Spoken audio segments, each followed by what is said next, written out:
Hello friends, তো দেখো মেয়েকে এখন স্কুল থেকে আনার টাইম হয়ে গিয়েছে, বৃষ্টিও আরম্ভ হয়ে গিয়েছে। রোজ এই একই টাইম, যাওয়ার সময় বৃষ্টি হবে, আবার আনতে যাওয়ার সময়ও বৃষ্টি হবে।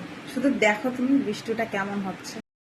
বাইরে এসে দেখছি, দেখো আমাদের দারোয়ান বসে আছে, এই দেখো মুখ তুলে দিয়েছে। আবার আরেকজন আছে, তো সে আজকে আসেনি এখনো। পুরা তো বৃষ্টি হচ্ছে।